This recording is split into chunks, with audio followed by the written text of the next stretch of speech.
Yo, what's going on, peeps? We're back with another vid. You really know the vibes. Make sure you subscribe, make sure you like, make sure you comment, make sure you share.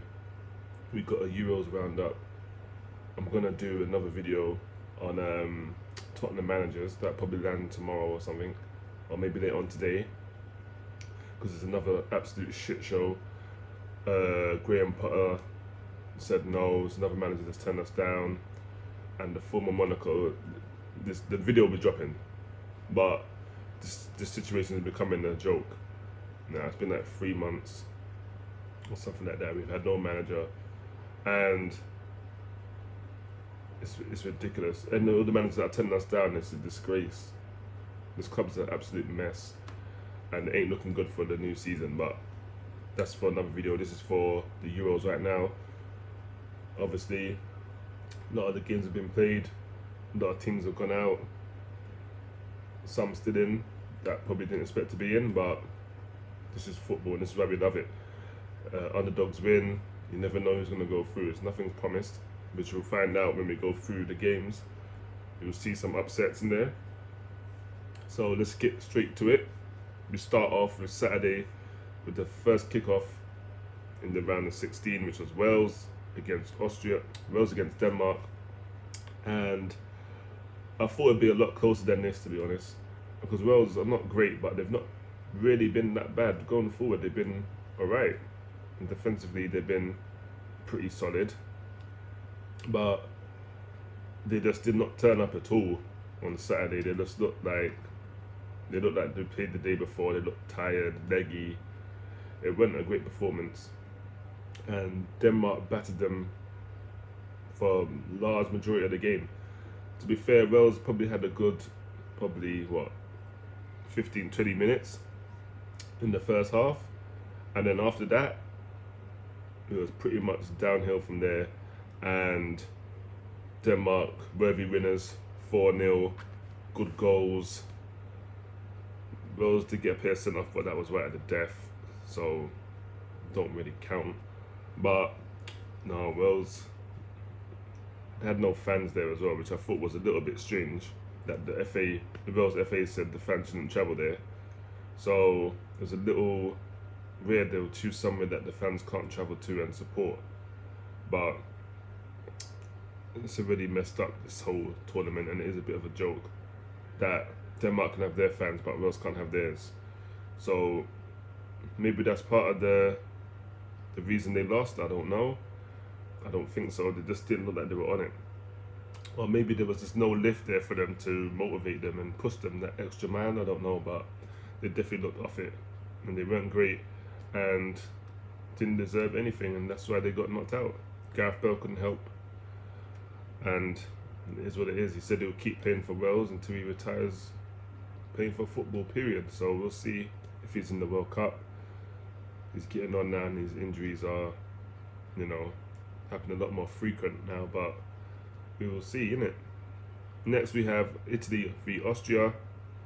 I did say Italy would win, to be fair, but Austria did definitely give them a better game than I thought they would, if I'm being honest.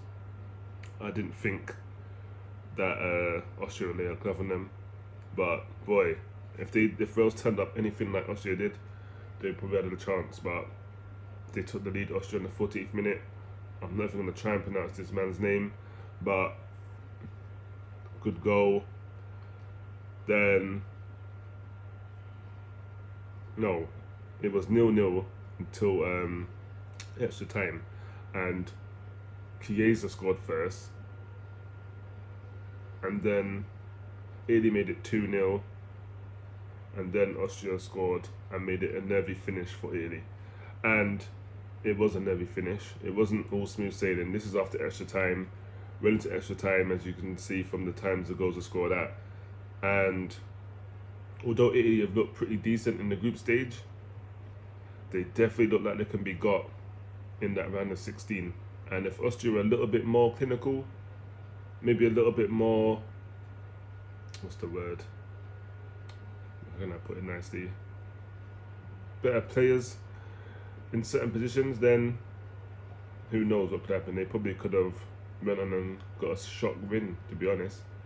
but they can definitely hold their head. They didn't get battered. They put in a good account, and they put in a shift. So big up Austria. They did their thing. And they put in a shift, and they played quite well. Hence why they took Italy to extra time.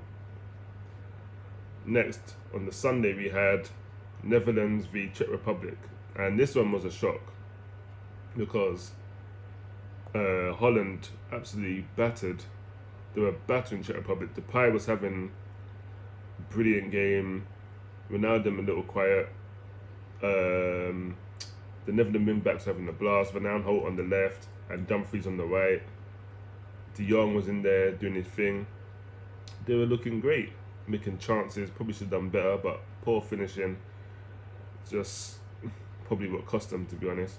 Depay did all he could, but the striker, he just couldn't find the net. And for me, it all went downhill once De Ligt got sent off for handball. He got a yellow card first.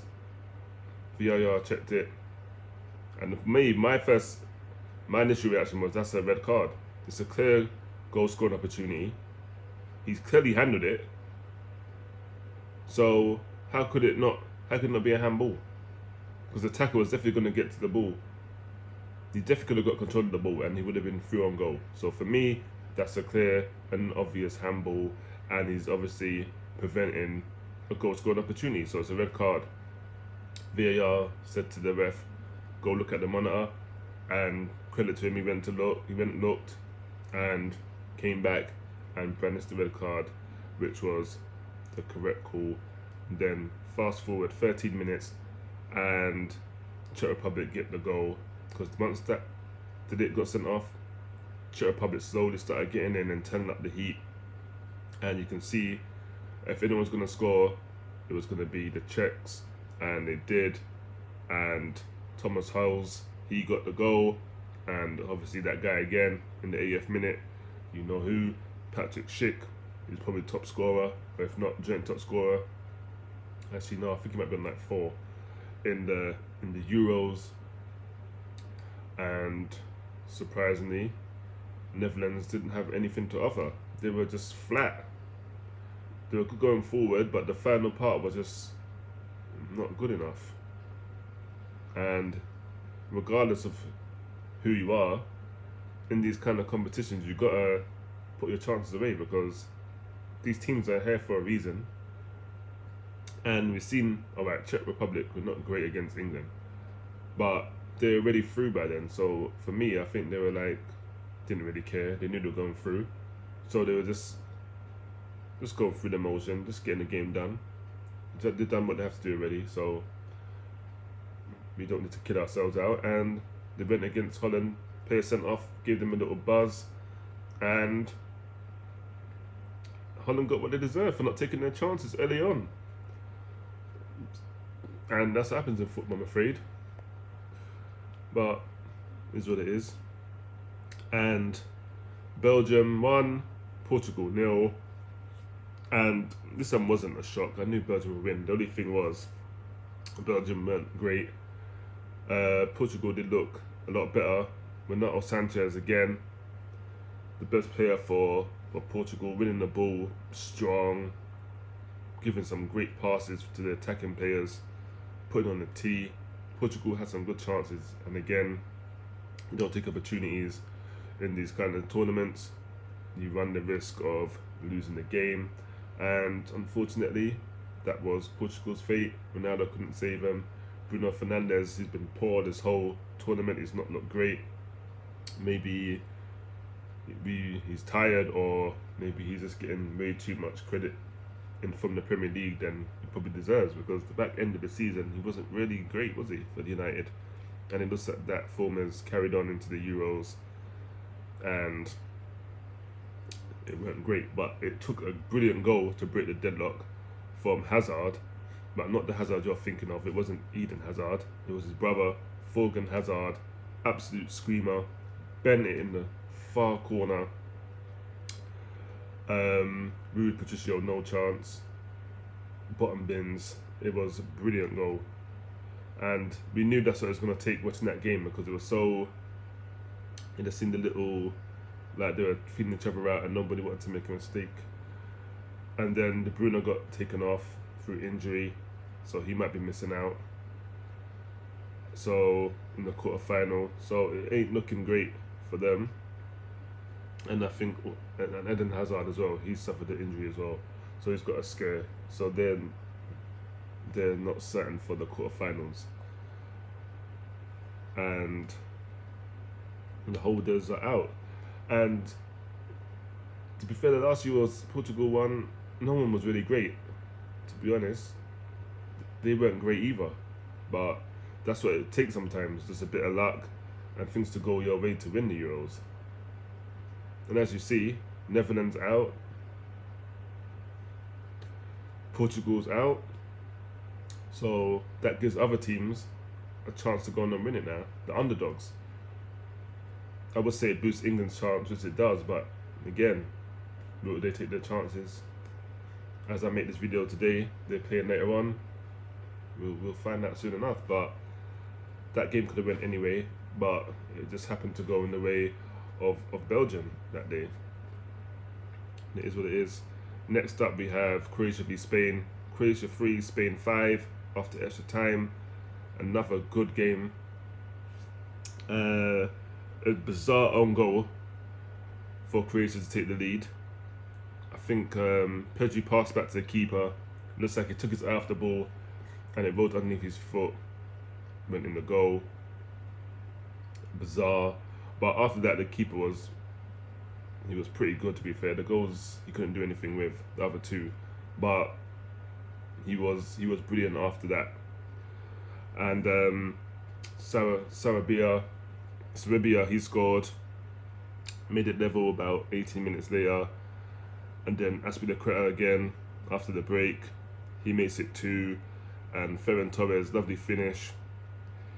He makes it 3-1. Now it's looking like it's game over and Croatia are done. But nope, this is the Euros and it's not over until it's over. And they grab a second from Orsic, lovely ball and great header, makes it 3-2. Now makes the game look interesting now. And then Pulisic makes it 3-3 at the death.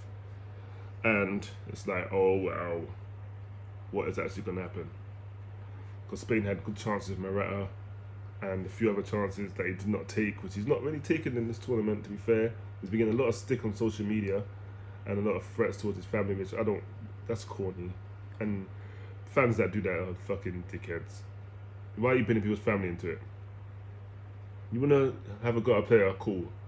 But going to their family, kids and wives, like, come on man, you don't got to do better, man, get a life. Because if you was in his face, you would never say that. Because he'd probably slap the shit out of you. So that's the thing I don't like about social media.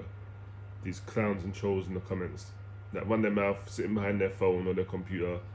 But if you see them in real life, you just punch them up and they won't say a word. But I digress. Then extra time comes and who else but Morata pops up. Great first touch of his right foot and drills it in with his left. Brilliant finish. And then Oyarzabal, he scores. Another good pass from Olmo. Nice first time cross in the box. Looks up, bang. He takes a touch, another touch, and puts it in the bottom corner. And this time, Croatia could find no response. There was no retort, and they end up losing 5-3 after extra time. But they gave it a good goal, to be fair, and they can feel proud, and the country can feel proud, the nation, everyone, all the players. Modric, big him up every time. Former Tottenham man, he pulled the strings and dragged that team back into the game. So big him up and big up Croatia about Spain going through to the quarterfinals. And last game, France 3, Switzerland 3. After extra time, Switzerland win 5-4 on penalties. Now this game was crazy. Switzerland took the lead early against one that played good goal as well. Then France didn't show up in the whole 45 minutes. They were poor. Second half come, they turn the heat up, make a couple of changes, bring on Kingsley Coman, and you see the big difference in play, a lot quicker. And like 10, 12 minutes in the second half, Benzema scores. But just before that, Switzerland have a penalty, which the referee didn't give first time, which I was shocked, because Pavard definitely fouled that player in the area, 100%. No questions asked. Definitely a foul. Check the monitor, gives the pen. Who else? Big Hugo Lloris steps up, brilliant save, which he's known for doing, saving penalties. He's quite good at that. Keeps France in the game, and then they go up and score with Benzema. Good goal, good take, good finish. Then a couple minutes later, he bags another one. Good quick play. Mbappe nice flick to Griezmann. Does a little cross shot and lands right onto the head of Benzema. Makes it 2-1. And then Paul Pogba, who was brilliant second half, comes up with an absolute beauty. Bends one, top bins. Keeper no chance. And it looks like it's all over. They just got to see it out now. That's what they've got to do. They're in control. Just see the game out now. You're up 3-1. Just don't do anything silly. Just do what you do and go on with the game. Didn't do that. Switzerland go down the other end. Xhaka puts a nice ball through. And then they go on and make it 3-2. Now it's getting interesting. And then right at the death, no, the header was the second goal. I think they scored another header. Great ball, good header. Lloris no chance. That was the second one. The third one was right at the death. I think Xhaka released Gavranovic after Pogba gave away the ball. He just has to pass it or release it. He's trying to do skills in the centre of the pitch. Loses out. They got the other end and they equalise. Unnecessary pressure and didn't need to do it. Goes to extra time. No one can score in extra time. Goes to penalties.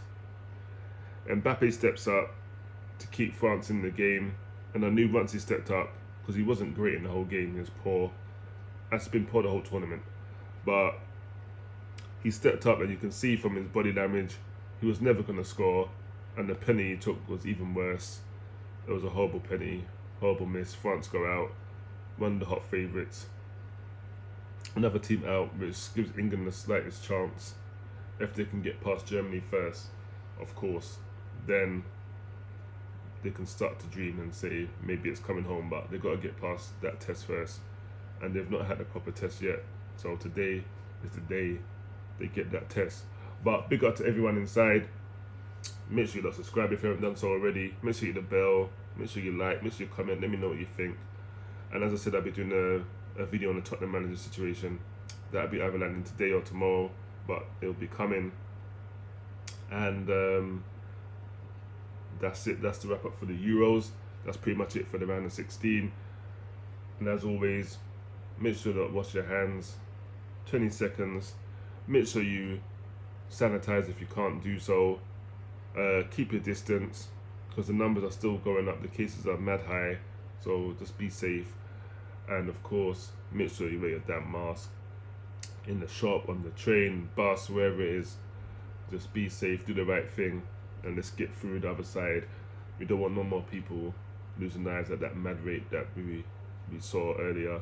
The numbers of the deaths are quite low for the number of cases. Obviously, we don't want people to die, but at least the numbers of deaths is not as high as it was. So I guess that's only positive we can take from it, if you want to say that. But listen, we got to do what we got to do to get through. So big yourselves up, look after yourselves, enjoy the rest of your day, and I'll see you lot either later on or tomorrow, but I will see you lot.